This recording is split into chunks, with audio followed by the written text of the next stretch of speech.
یک فوش‌هایی میده، کثافت‌کاری‌های تو فضای مجازی انجام، دعوای ناموسی را میندازه که من شرمم میشه اصلا پخش کنم. از دختر مثلا 10-15 ساله باشون لایو میذاره و حرفای چرت و پرت مثبت 25 چند روز دیگه هم میاد اینجا بهش جایزه میدن. خیلی برام عجیبه، یا شعار از اسلام و شیعه و قرآن و نهج بلاغه ندید، یا وقتی میدید پاش بمونید. من کاملا موافق آزادی بیانم، کاملا موافق آزادی اندیشم.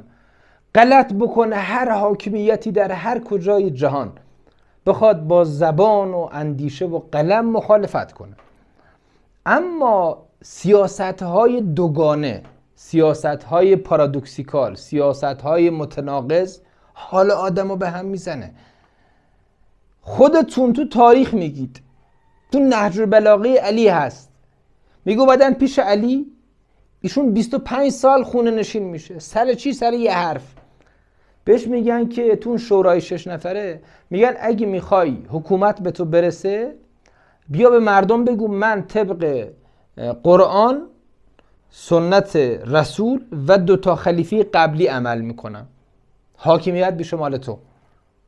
بعد میگه علی یه فکری میکنه، میگه که من قول میدم طبق قرآن عمل کنم، قول میدم طبق سنت رسول عمل کنم، ولی قول نمیدم طبق سنت شیخین عمل کنم، اون 2 خلیفه قبلی. میگه من متد خودمو دارم.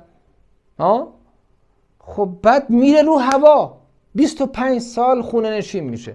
اون نویسنده مسیحی، حالا میگن جورج جرداق، یه کتاب داره، علی صدای عدالت انسانی، امام علی Voice of Human Justice. بعد اونجا میگه که چرا علی یه دروغ حاضر نشد بگه؟ چون میخواد شاغول صداقت باشه، شاغول عدالت باشه. میگه تو تاریخ اگه بخوان یه برند معرفی کنن در مورد راستگویی، خب علی رو باید معرفی کنن. میگه علی میتونست به دروغ بگه باشه من طبق سنت 2 خلیفه قبلی عمر ابوبکر زیست اجتماعی دارم و زیست سیاسی، حکومت میکنم، ولی همین یه دروغ هم حاضر نشد بگه و 25 سال خونه نشین شد. اینا رو گفتم که چی؟ الان یا لاف از علی نزنید، یا لاف از قرآن نزنید، یا لاف از پیغمبر نزنید. هی تو بوق کرنا 24 ساعت هر شبکی بزنیم داره سخنرانی مذهبی و مداحی و اینها پخش میشه. بعد تهش میبینیم که بابا از یه ابزاری دارید استفاده میکنید که خدا شاهده تو مانیفست ماکیاول هم نیست. یعنی برید کتاب شهریار ماکیاول رو بخونید، 10 گفتارش رو بخونید، اونجا میگه بابا اصلا من میگم اونجا هم نیست همچی چیزی. من نمیدونم این سیاست ماکیاولی، سیاست علی، سیاست جمهوری اسلامی، کدوم اصلا من نمیدونم. یک آشی درست شده از سوسیالیستی و مارکسیستی و لیبرالیستی و اسلامی و تشیع علوی و تشیع صفوی و همه چی رو با هم مخلوط کردید، یه شلم شوربای درست شده. این آقای فرشته یک فوش‌هایی میده، یک کثافت‌کاری‌هایی تو فضای مجازی انجام میده، یک دعوای ناموسی را میندازه، یک افتضاحات عجیب به بار میاره که من شرمم میشه اصلا پخش کنم. واقعا شرمم میشه. یعنی حرفای رکیک ناموسی عجیب غریب از دختر مثلا 10-15 ساله بگیرید تا بره بالا، باشون لایو میذاره و حرفای چرت و پرت مثبت 25 و بعدم که چپ و راست هی تشویق میشه و دفاع و از جمهوری اسلامی و از چند روز دیگه هم میاد اینجا بهش جایزه میدن. و این آقای وفا یعنی تا دلتون بخواد کلیپ ساخته علیه قرآن. من اینو بگم آقا، من یه آدم مذهبی ام که به شدت هم عاشق علیم، در این حال به شدت عاشق کوروشم، در این حال به شدت عاشق آریو برزنم، در این حال به شدت عاشق قهرمان‌های ایرانیم، در این حال عاشق کاوه آهنگرم. مذهبیم اما راه راستم مشخصه.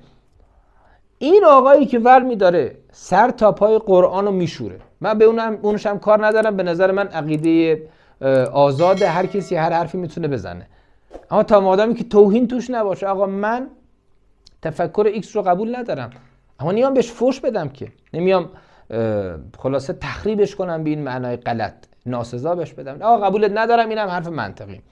این آقای وفا تا دلتون بخواد فوش به خدا و پیر و پیغمبر و قرآن و امام حسین و علی و فلان و بهمان از این حرفا، تا دلتون هم بخواد فوش به سران جمهوری اسلامی و آخوندا و حکومت و خمینی و خامنه‌ای و شهید و مطهری و بهشتی و همه. بعد خلاصه الان بعد از مدت ها من اصلا خندم میگیره که این تغییر ناگهانی مگه امکانش هست؟ بعد دقیقاً در بحبوحه جنگ واقعا امکانش نزدیک به صفر، منفی 273. ولی خب آقا اصلا من قبول میکنم برگشته. بعد برگشته اومده رفته ترکیه، خیلی جالبه، با یه شلوارک هم با یه شمشیر علی رو هم برداشته به قول خودش و یه تابیش هم میده و یه جستی هم باهاش میگیره. بعدم میره کربلا و زیارت میکنه که اونم قبول باشه. بعدم برمیگرده تو مسیر که داره میاد لایو میگیره، میگه که من دارم میام ایران، فقط از این گیت سپاه من رد بشم، یک خواهری از نمیدونم یک مادری از ایرانیا و شیرازیا و نمیدونم اینا، من اصلا خجالت میکشم واقعا.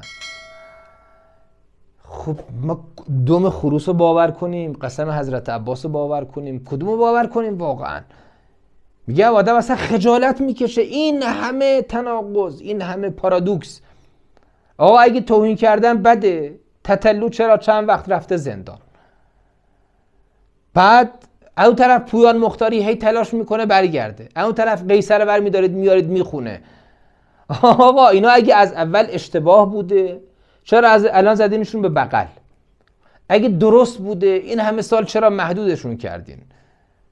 خب ایناست که من به عقل خودم رجوع میکنم. جوون امروزی به عقل خودش رجوع میکنه، میگه بابا یا ما رو خیلی خر فرض کردید، یا دین رو بازیچه گرفتید، یا دارید به ریش علی میخندید، یا دارید به ریش پیغمبر میخندید، یا قرآن فقط یک کتاب دستمایه طنز شماست.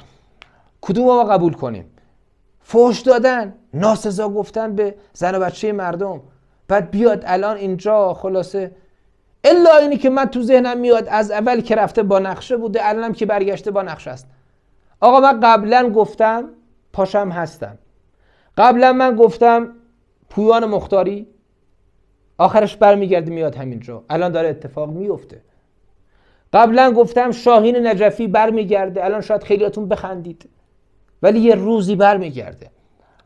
قبلا گفتم که آیسان اسلامی از همین جا رفته و برمیگرده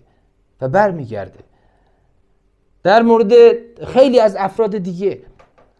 یعنی که آقا تصاعدی بری بالا و فحش و ناسزا و مذهب و دین و همه چی رو به باد سیلی و کتک و لگت بگیری، بعد یا برگردی سر بزنگا. و من اصلا نمیخوام بگم آقا هر کسی، بازم میگم عقیده خودشو داره، طرفدار هر ایدئولوژی هر حاکمیتی، اما اینی که از دین بیای مایه بذاری، بعد طرف به خواهر مادر مردم فحش ناموسی بده، حرفای رکیک مثبت 18 و 25 به همه بچه‌های من و شما یاد بده، بعدم برگرده بیاد اینجا موقع برگشتن. حالا جالبه همین آقای وفا که خودشو قبلا تحلیلگر ژئوپلیتیک مثلا نام گذاشته بود، همیشه میگفت دموکراسی، آزادی بیان، فلان اینا. آقای وفا قبلا که طرفدار دموکراسی و آزادی بیان اینها بودی، الان که داری برمیگردی میگی که من میام اینجا یک خواهر و مادری از مردم ایران و نمیدونم شیراز و اینها، من خیلی عذرخواهی میکنم. خب او آزادی بیانت کو، او شعارهات کو، الان چی؟ و بازم میگم آقا این چه استفاده ای که شما دارید میکنید؟ خدا وکیلی اتاق فکری که پشت اینه، من دوست دارم این رو در نزدیک ببینمش. هر مقامیه، سیاسی، امنیتی، نمیدونم رسانه‌ایه، بگم به قول غربی‌ها وات فاز، واقعا اصلا فازت چیه؟ واقعا فازت چیه؟ به کجا دارید میرید؟ از هر چی استفاده ابزاری میکنید. میگم والا بالله اینا تو قاموس ماکیاول هم نیست، واقعا نیست همچی چیزایی. اصلا سم مهلک، سم کشنده است. حالا اینا برمیگردن فردا میشن دو آتیشه. او طرف دارید میبینید که رسانه ملی هر روز هم داره مجریاشو میزنن بیرون. و آقا چرا؟